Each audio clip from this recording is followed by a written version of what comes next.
Здравствуйте, уважаемые телезрители. Программа «Мордовский блок новостей Эхо Мордовии». Летние новости из жизни нашей республики будут комментировать Евгений Геннадьевич Пашуткин, координатор штаба Алексея Анатольевича Навального в Саранске.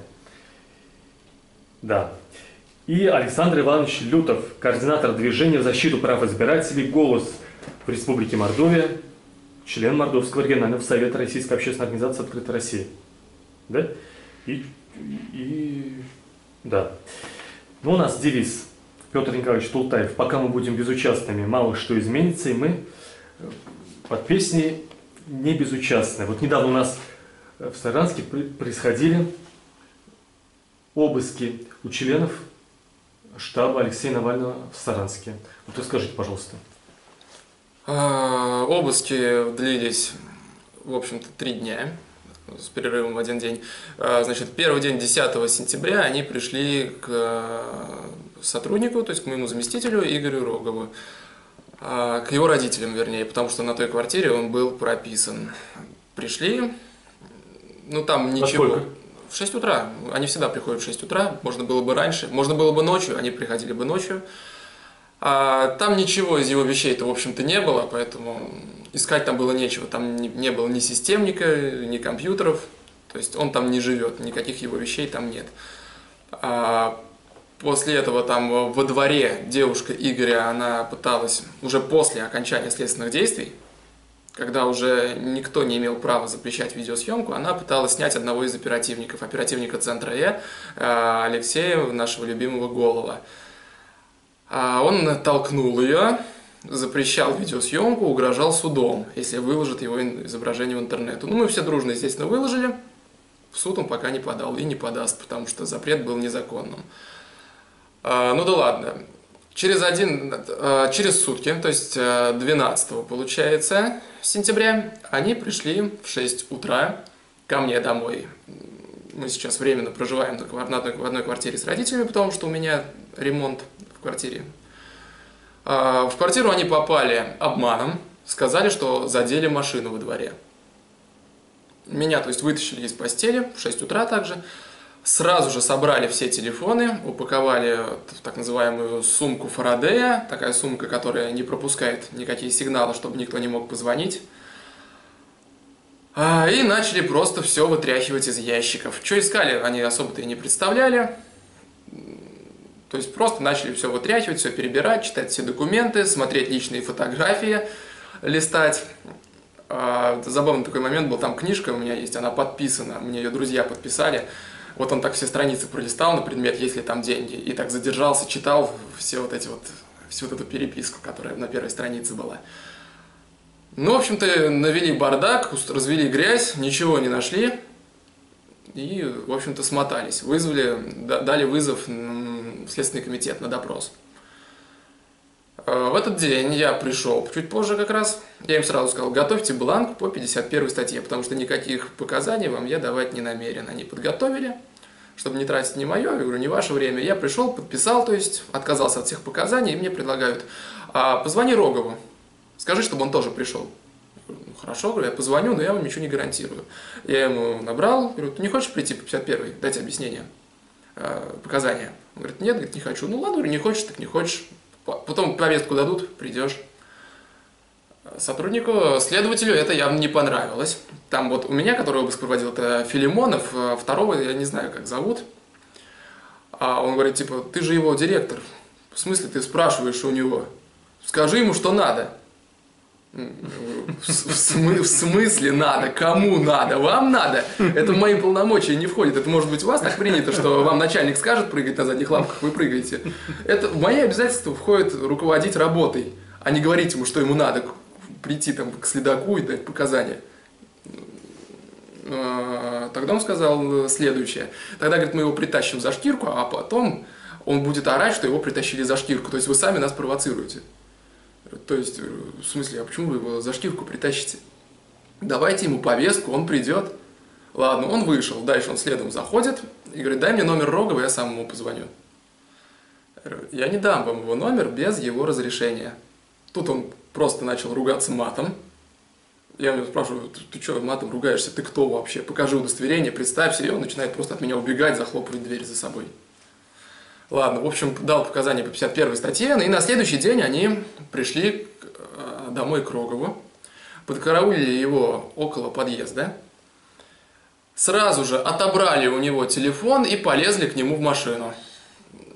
Никаких, на этот раз никаких постановлений, ни копий протоколов обыска ему не предъявили, хотя он просил. Они сказали, что это осмотр, поэтому никаких протоколов составляться не будет.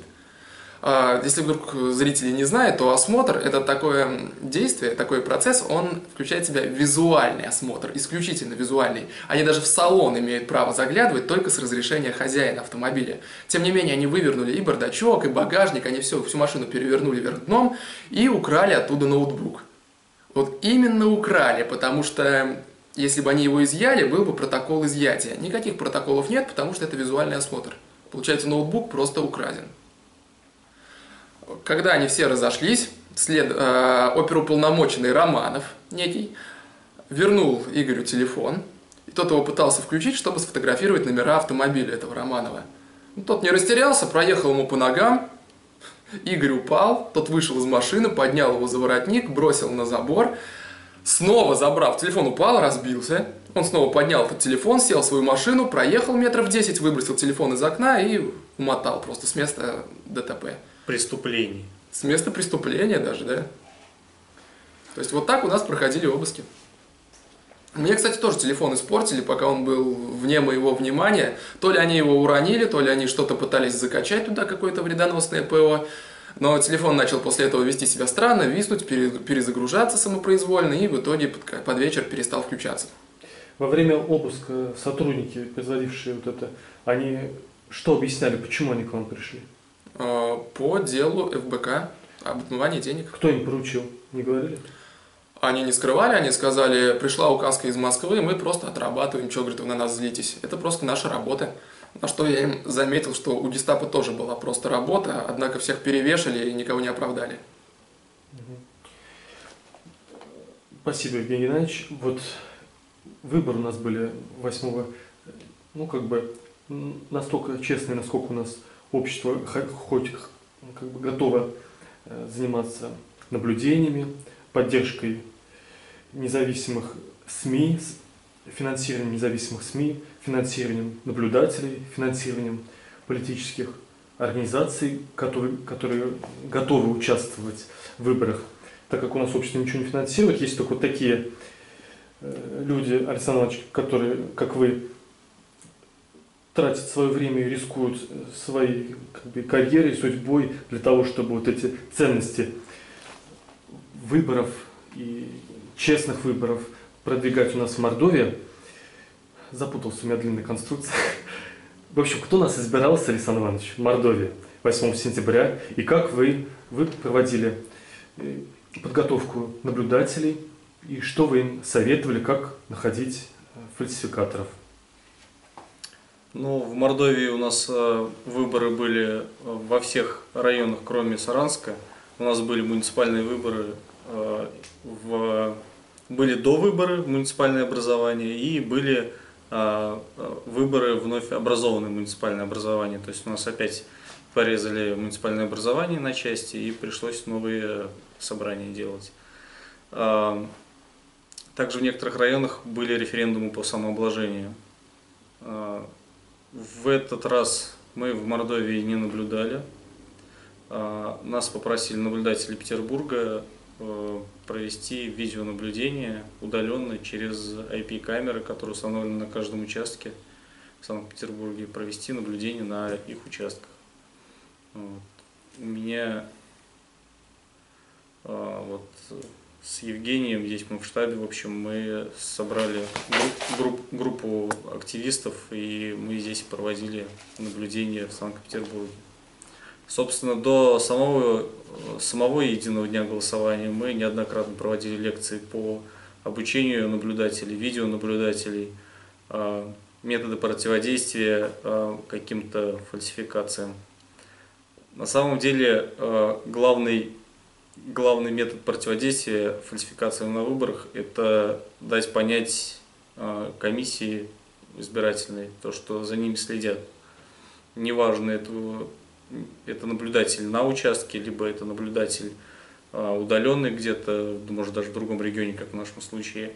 Главное понять комиссии, что их действия не пройдут просто так. Поэтому мы неоднократно звонили на участок, спрашивали, какая у них явка, потому что мы сидели, считали явку буквально по головам. Ну, я думаю, из-за того, что у меня в начале дня удалось дозвониться до избирательной комиссии, к концу дня у меня расхождение по подсчету было там не больше 20 человек. Это вполне себе нормальный такой Они показатель. обязаны отвечать на телефоны во время выборов, да? Главный принцип комиссии во время выборов – это открытость и гласность. Поэтому как бы обязаны, да.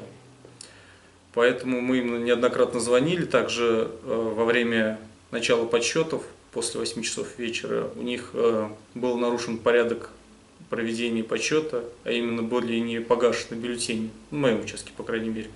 Но, в принципе, это, наверное, повсеместно было, да? И у тебя тоже не гасили, начали работать со списком избирателей? Мы начали работать со списком сперва, а потом уже считать, и только после подсчета гасить бюллетени.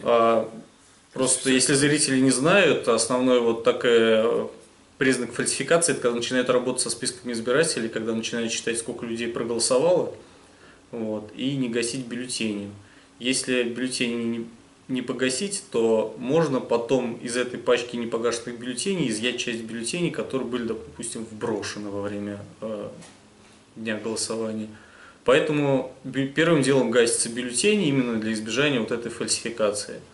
Вот. Когда они не сделали эту процедуру, мне пришлось позвонить к ним на участок, сказать то, что вы нарушаете процедуру подсчета голосов, гасите, пожалуйста, бюллетени, вот, иначе я как бы зафиксирую как нарушение. И также я позвонил в их УИК, в ТИК, да, это был УИК, я позвонил в ТИК, сказал номер участковой комиссии, сказал то, что у них, позвоните им, пожалуйста, у них происходит неправильный подсчет. Потом я пока слышал то, что они разговаривают с УИКом, на самом деле позвонили. Вот. Дальше на участке прямо начался образцово-показательное просто выступление членов комиссии с подсчетом, то есть там все как положено, с перекладыванием стопки в стопку, показывали каждый листок за какого кандидата, оглашалось все. Вот. Дальше, собственно, подсчет был как положено. И здесь мы находились с 8 часов, наверное, даже с 7:30 до примерно до 12 часов ночи. В этом помещении мы не выходили отсюда. А вы смотрели на одну видеокамеру или Нет, у вас было несколько компьютеров? У нас было 4 ноутбука, и мы на них, собственно, проводили наблюдение. А именно здесь нужно было проводить, потому что здесь был выход, да? В эти камеры? Или просто вам удобнее было советоваться друг с другом? Нет, здесь просто мы собрались вместе, можно было, в принципе, каждый бы сидел дома, смотрел, без разницы. Просто мы здесь, там как бы у всех естественные потребности какие-то есть, там даже в туалет выйти. Мы прикрывали друг друга, смотрели, там явку подсчитывали друг за другом, если кто-то выходил. Да. Что ты хотел сказать?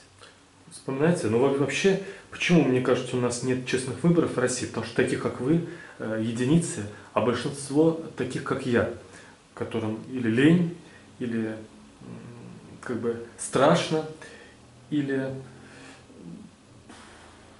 плевать. И вот скажите нам, я считаю, что вот если бы таких, как вы, в России было бы там не несколько тысяч или там на больших выборах десятков тысяч, а несколько десятков миллионов, потому что все-таки мы выбираем власть, которая распределяет бюджеты, принимает решения, распоряжается огромной собственностью. У нас большинство собственности принадлежит государству в стране. И этой собственностью распоряжаются именно те люди, которых избирают раз в несколько лет. То есть неужели человек вот такой, как я, почему мне лень один день потратить на то, чтобы проверить, чтобы был выбран на государственную должность через процедуру выборов именно вот оптимальный кандидат? Вот вы что нам можете сказать, чтобы таких, как вы, было в 1000 раз больше, хотя бы в Мордовии? Призовите нас участвовать в этих наблюдениях. Нет, вот вы вначале очень отлично сказали такую фразу, что у нас выборы настолько честные, насколько общество этого хочет. Видимо, у нас общество на данный момент не хочет честных выборов, поэтому наблюдателей очень мало. А те, кто Крайне хочет, но не понимает эту связь, что он, человек, вот эти Они миллионы, которые сидят дома, из-за себя выборов нет. Не из-за власти, в смысле, власть, естественно, она будет. Зачем она будет сама себе делать проблемы? Она будет настолько уступать, насколько общество хочет честных выборов. А ты вот сидишь дома, и ты десятки миллионов, у нас 100 миллионов взрослых людей в стране. И все они сидят дома и хотят, чтобы за них кто-то сделал им честный выбор. И они еще обвиняют, власть это правильно, всегда во всем мире надо обвинять власть. Но и оппозицию, что она должна следить за честностью выборов. Оппозиция должна участвовать в выборах, а ты, общество, десятки миллионов, должны участвовать в наблюдениях. А мы не участвуем. Вот почему мы такие вот? Все-таки пригласите нас. На самом деле у нас граждане просто не осознают во всех своих возможностей. Вот, например, у Евгения на участке тоже там творился небольшой трешачок. Для начала они неправильно написали адрес. То есть камера вещала с одного участка, а адрес и номер телефона был написан с другого. Поэтому я когда звонил, говорил, например, уберите шарики, они закрывают видеообзор. На моем участке, за которым я следил, ничего не мешалось, а на другом, наверное, люди бегали и не понимали, что за дурак звонит и какие шарики имеет в виду. То есть они перепутали специально номера телефона, может случайно, конечно, но в итоге до них никто не мог дозвониться и никак невозможно было как-то противодействовать тому, что они творили на участке. Поэтому в результате я просто вызвал к ним туда полицию. Скорее всего, это массовая хитрость. Потому что не придерешься, вроде бы мы случайно вот так накосячили, а там можно проводить дела очень хорошие. У меня на участке в этом плане все было четко. У меня номер участка на камере отображался, и там на стене, куда смотрел камеру, было написано ВИП номер такой-то. А у меня не было. Да. И в итоге мы просто этот адрес потом нашли в другом месте, и я просто нашел отдел полиции в Санкт-Петербурге, который отвечает за данный район, Петроградский. 43-й, кажется, отдел полиции, позвонил туда и сообщил о том, что там вот такое происходит. То есть это вот элементарный пример. Человек, который использует свои гражданские права, просто вызвал наряд полиции, он видит преступление, которое происходит через IP-камеру, которая находится в открытом доступе, и он просто вызывает наряд полиции на место, чтобы предотвратили преступление. К Евгению в этом плане никаких претензий быть не может, потому что все видеозаписи хранятся, и в принципе, если полицейский захочет, он просто поднимет эту запись, собственно, посмотрит, и там будет явно видно, что происходит преступление, а именно неправильный подсчет голосов. Это административные правонарушения, собственно, чем полиция в основном и занимается, административками. Видеозапись на выборах сколько хранится в архивах? Год. Да, я думал, она сразу исчезнет. Она год хранится, потом удаляется. Угу. То есть, в принципе, у нас люди, я не знаю, запутанные, запуганные, не знаю, не понимают, что происходит, отчасти ленивые, но на самом деле обычный гражданин, я вот как просто... Да я даже раньше сам не мог себе представить, что я просто могу позвонить в Санкт-Петербург, сказать то, что у вас тут правонарушение происходит, исправьтесь, пожалуйста. И, собственно, меня послушали.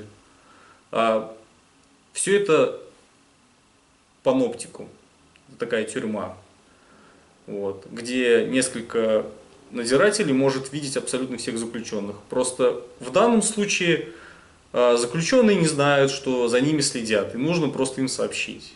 Это просто такой эффект паноптикума. Просто нужно комиссии явно дать понять то, что если они что-то совершают противоправное, это будет обязательно возыметь какие-то действия. Если ты приходишь на участок просто посидеть, естественно, они там будут делать, что захотят. Это я про тех наблюдателей, которые идут от общественной палаты и прочих политических партий, которые приходят туда и сидят как мебель, просто для того, чтобы они там были. Это большинство таких. Значит, по итогам 2018 года Международное агентство по изучению рака при Всемирной организации здравоохранения сообщило статистику, что Россия на втором месте после Китая по числу смертей онкологических больных.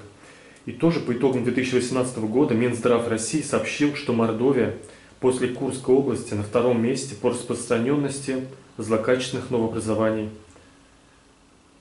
в нашей республике. За прошлый год руководитель поликлинического отделения онкодиспансера, сообщил, что 1380 человек в Мордовии, которые вот ходили по улицам, последние годы, наверное, уже и не ходили, а кто-то до последних дней, ой, ужас, в общем, умерли почти 1500 человек. И позднее мы пройдемся по каждому фактору, причине вот такой онкологической эпидемии у нас в республике. Я тоже вот говорю телезрителям, что у нас вот мы находимся на таком низком месте вот из-за нас с вами, потому что мы ничего не делаем для того, чтобы улучшать систему здравоохранения в Мордовии, и только снимаем себе ответственность, говорим, что это Министерство здравоохранения должно заниматься. Оно, конечно, должно заниматься, но если мы с вами видим на протяжении всей жизни, что оно занимается очень плохо, то тут уже нам нужно посмотреть в зеркало, кто в этом виноват. Вот перечислите, пожалуйста, прям коротко, какие главные факторы вам кажутся на такой высокие? Ну, начнем с того, что у нас свалка в Аксеново начинает гореть, как только снег сойдет, и тухнет только после того, как снег ляжет уже конкретно. Даже в дождь она не перестает дымить, а если поднимается ветер, то он хорошенько распотрошит верхний слой, уже сгоревший, достанет нижний, и еще хорошенько его раздует, и дымом вообще заволакивает. Какой район? Это Рамадановский район, Аксеновская свалка. Угу. Прям около Рамаданова? Да. Угу. Еще? Что у нас еще? С очистными сооружениями у нас явно не все в порядке. Но очистные это скорее запах. Очистные вряд ли как-то могут повлиять на онкологию. Они травят грунтовые воды. Грунтовые воды попадают в реки. Из рек они могут попадать ну, вполне возможно, водопровод, да, у нас там, где не артезианский водопровод. Иловые карты у нас не бетонные, а земляные. Ну и, собственно, ламповый завод, который у нас существовал многие годы в Саранске, тоже сейчас он хоть и пришел в упадок, но тем не менее ртуть, молибден, вольфрам, порошкообразный молибден — это вообще очень такая летучая и ядовитая смесь. Это канцероген кумулятивный, если я не ошибаюсь, который накапливается в организме. Тяжелые металлы они вообще не выводятся из организма. И десятилетия, да, летали эти? Ну, конечно, молибден, десятилетия. Я думаю, тут вряд ли кто-то задумывался об каких-то очистных и прочем. Просто у нас, я думаю, нету таких общественных организаций, которые занимаются мониторингом воздуха, полевых частиц, которые летают в воздухе. Поэтому тоже это как бы сказывается, потому что если бы мы, например, знали, что у нас в воздухе летают какие частицы, тоже. Еще мало кто об этом знает, но производство наночастиц является очень таким ракообразующим производством, да. Потому что, например, если взять ту же нанотрубку из графита, Я не знаю. из углерода. Если взять нанотрубку из углерода и просто, например, вдохнуть, она может просто проткнуть клетку и заставить ее делиться неправильно. Она настолько микроскопическая, эта нанотрубка, что может просто повлиять на работу клетки. А какое предприятие у нас вот этим занимается в Мордовии? Какое предприятие? Ну, у нас Технопарк какой-нибудь? в технопарке скорее... Оптоволоконный какие-нибудь? В оптоволокне не используется наноматериал, там используется, ну, там практически стекольное производство. Ну, там вытягивается волокно и...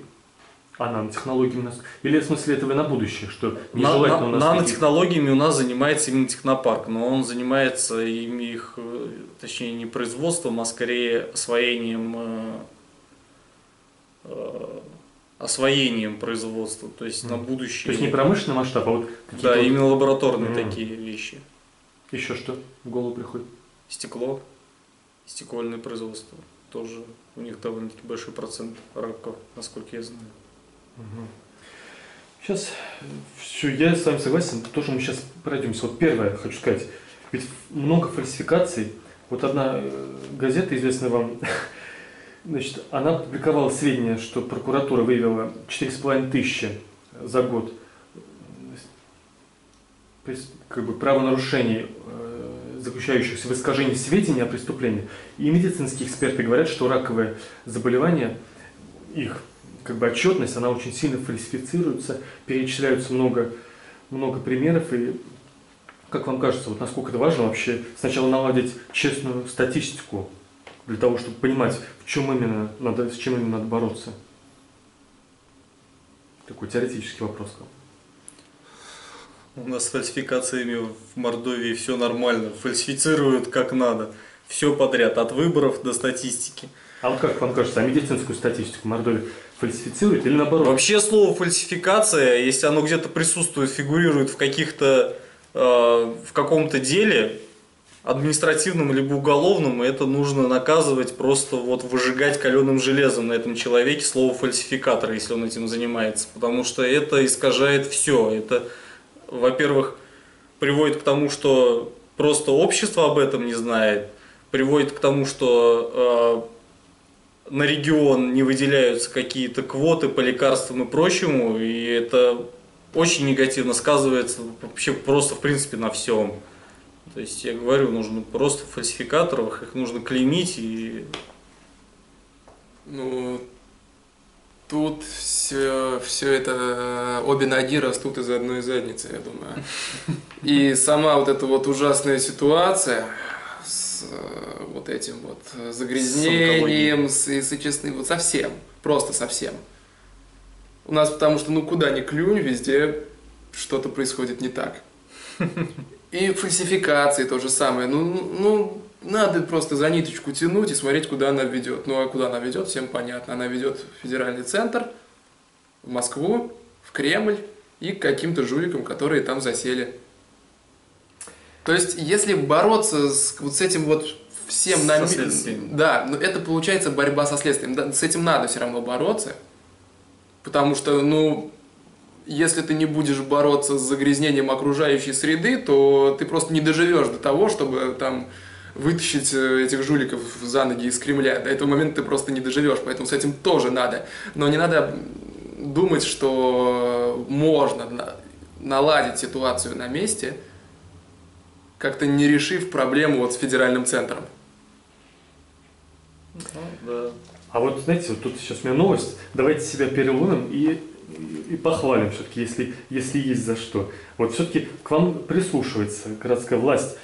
У Саранск-горводканала сменили руководителя за то, что по его вине массовая гибель рыбы в Саранке, загрязнение из-за прорыва канализационного коллектора. И вот то, что вы агитировали за обращение по поводу ржавой воды, и Петр Николаевич отдал своего любимого заместителя, ну, я не знаю, но, видимо, чтобы тот решил эту проблему. То есть, все-таки есть обратная связь. Могли бы просто сказать, что это все враги и американцы, и мы никого не будем менять. А все-таки вот кадровое решение сделали. Потом вот тоже мы весной обсуждали, что около предприятия Тепличное отравилась рыба. Действительно, тоже доказали, что это пестициды от предприятия, тоже наказали. Птицефабрика Октябрьская, тоже у нас новость была.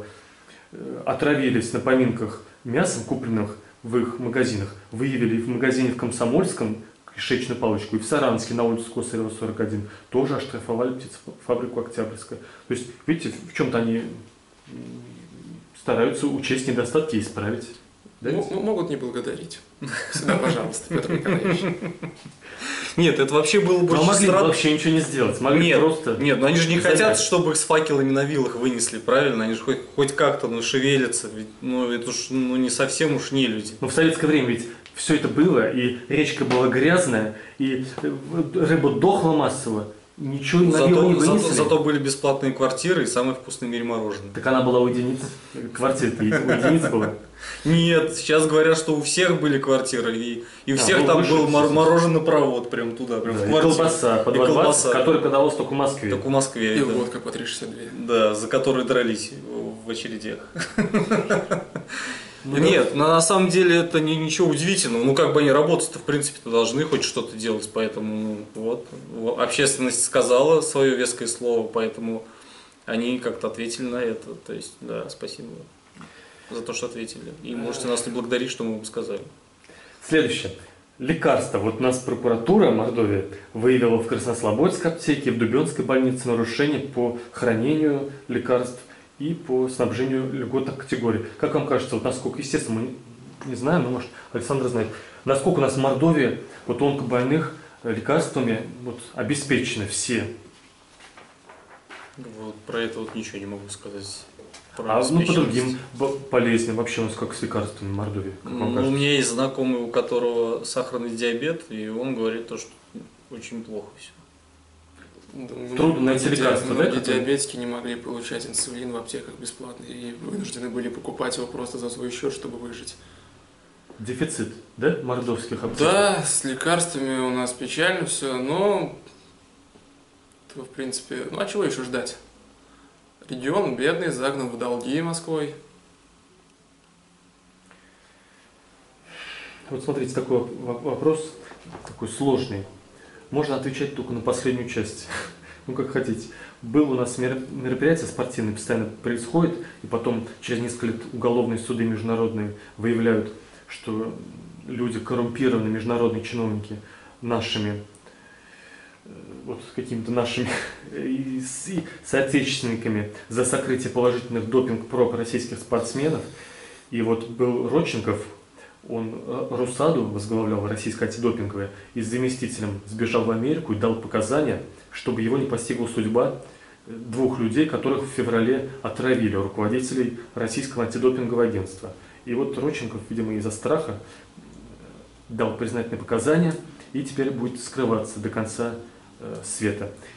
Но вот мне хочется вспомнить. И потом новый заместитель Русады в прошлом году сказал, что министр спорта Мордовии ей звонил и говорил, что ты что, не помнишь, как закончили предыдущие руководители Русада, когда она предлагала мордовским спортсменам давать пробы международным экспертам. У меня вопрос такой. Значит, если у нас общество нормально относится к тому, что мы используем запрещенные вещества медицинские для того, чтобы фальсифицировать победы, и если мы, российское общество, относится спокойно, что у нас запрещенными тоже веществами травят руководители бюджетных организаций, почему у нас общество против того, чтобы разрешили максимальный список обезболивающих для онкобольных, который разрешен в развитых странах, и у нас ежедневно тысячи онкобольных кричат, и ежегодно сотни онкобольных вешаются, стреляются, потому что у них нет, и они пишут в предсмертных записках, что я вот вешаюсь или стреляюсь, потому что у меня вот эти обезболивающие не до конца обезболивают мою боль, а те, которые могли бы обезболить, они в России запрещены законодательством. Ну, вообще у нас общество занято выживанием из-за зарплат в 15 тысяч рублей, поэтому, я думаю, им не до таких тонких материй, как боль какого-то человека за стенкой. Поэтому тут все уже как бы одно из другого вытекает. То есть у нас все живут по принципу «моя хата с краю». То есть кто-то сочувствующий – это большая редкость на самом деле. А по поводу сбежавших за границу, я думаю, они рано или поздно все сбегут и все дадут показания. Даже. Это же...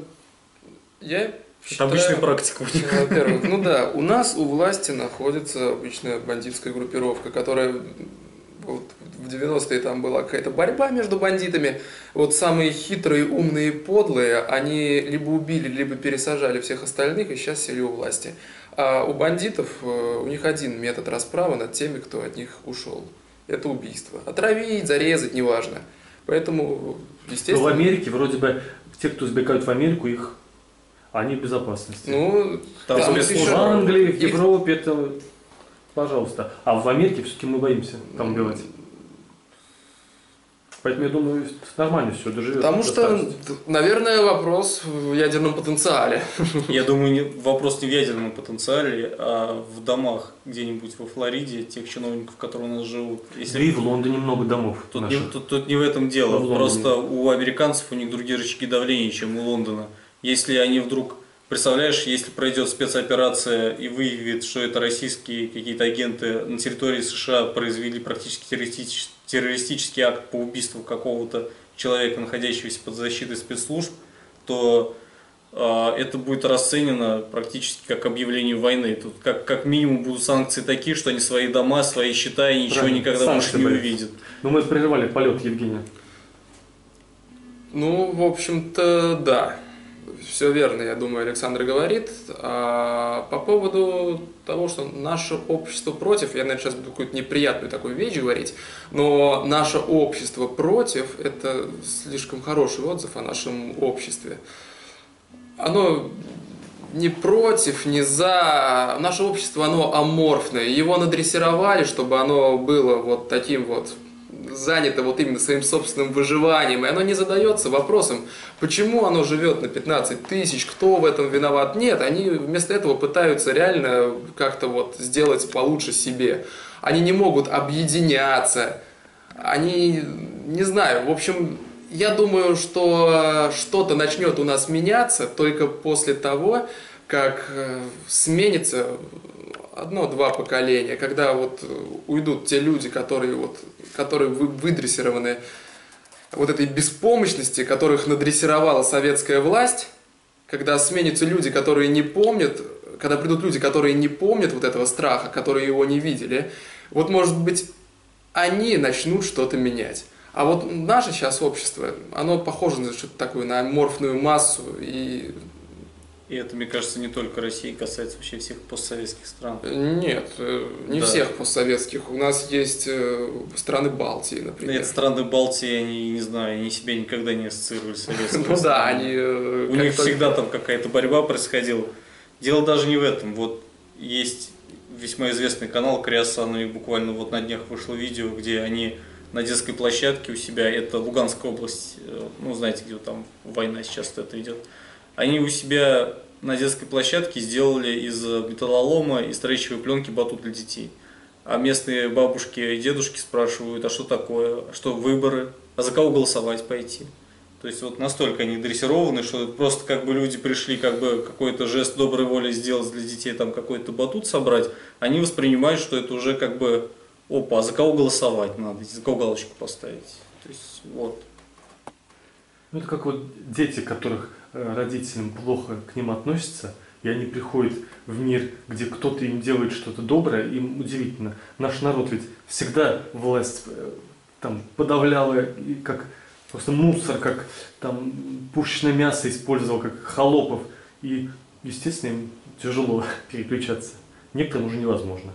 Ну да, то есть, ну, правильно Евгений сказал, много еще и поколений сменится, ни одно, может даже не два, прежде чем у нас как-то по-другому начнут к этому относиться. А вот смотрите, я пока выдавливаю из себя раба, и у меня вот что получилось.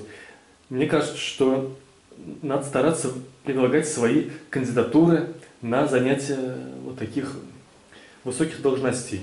Вот прошу вас или предложить свою кандидатуру на должность министра здравоохранения, или прокомментировать мою, или вообще сказать, правильно ли это вот такая инициатива. Вот есть такой у нас человек, наш современник, мне кажется, мы будем его имени называть улицы, проспекты, учреждения, там, поселки. Это Алексей Петрович Власов, он создатель самой многочисленной научной школы за всю историю Мордовии. У него около 200 докторов наук и кандидатов медицинских наук, завкафедры, председатель общества хирургов, доктор наук, врач-хирург, кстати. То есть он организатор научный, он заведующий кафедрой, организатор педагогический, он организатор общественный, вот, общества хирургов. Может, вы слышали, может, кто-то операцию делал, и кому-то он делал. Я, к сожалению, не знаю даже. Ну, а вообще, как вы к этому относитесь? Нет, ну, если у человека есть какие-то заслуги, и он понимает в своей области что-то больше других, почему бы и нет. Но, понимаете, одно дело, если человек понимает в чем-то в своей области, но у него еще какие-то руководящие должны быть способности к этому всему. Но если, как вы говорите, он завкафедры и прочего, то вполне себе нормальная такая. Что сказать? Набор качеств. Я тоже, к сожалению, не знаком, не слышал. Я думаю, шансы у достойного человека стать министром в нашей стране пока что невелики. Я бы сказал, стремиться к нулю. Да. Потому что у нас скорее друга своего брата-свата посадят, чем вот кого-то умного, понимающего. Вот мы про опасное производство поговорили, как будто бы в прошлом. А на самом деле, сейчас вот летом, одна за другой новостью, что все вот эти предприятия, они расширяют свои объемы производства. И стекольные, и химические, и биологические. И они хоть, они в центрах городов, кстати, недалеко отсюда. И нам гарантирует Росприроднадзор и другие ведомства, которые отвечают за экологию, что мониторинг, фильтры, вентиляция и так далее. Но можем ли мы доверять вот этим ведомствам, когда им сверху идет задача увеличить рабочие места? Если будет увеличить рабочие места, будут вырастать показатели, всех будут хвалить, а то, что эффект долгосрочный, вот на эти выбросы, которые закрывают глаза, возможно. Как вот, можем мы верить? Слушайте, ну про выбросы, вот это просто достаточно в рабочий день заехать на трассу около Лямберя и посмотреть в сторону Саранска, в сторону северного тупика. Там производства всякие, я даже не знаю, что они там делают, но черный, оранжевый, белый, мне кажется, даже красноватый дымы из труб чадящие я там видел. Которые потом летят на Саранск. Ну, естественно. То есть, ну, я точно знаю то, что там вот есть производство ДСП. Что такое? Древесно-стружечная плита. А ДСП это древесина вперемешку со смолой. Я так понял, они там раз в неделю сжигают остатки этого ДСП, я не знаю для каких целей, или просто для утилизации, или для чего. Ну а смолы, вот эти эфирные, которые применяют для его склейки, то есть они как бы ничего хорошего нет от их сжигания. Ну и вообще там производство всяких, там кирпичи еще что-то делают, но никаких фильтров там ничего не стоит, там прям все в атмосферу выбрасывается везде мелкой пыли, все. Думаю, вряд ли это как-то влияет положительно на экологию нашего города. Как у нас с опасными производствами в Мордовии? Как мы уже начали, значит, подойду издалека. Мы уже говорили, что у нас общество не хочет менять власть, что, по сути, наша власть – это такое уже вот отражение нашего общества. Многие у нас вот банально вот выходят из троллейбуса, сколько человек из 100 донесет билетик до мусорки?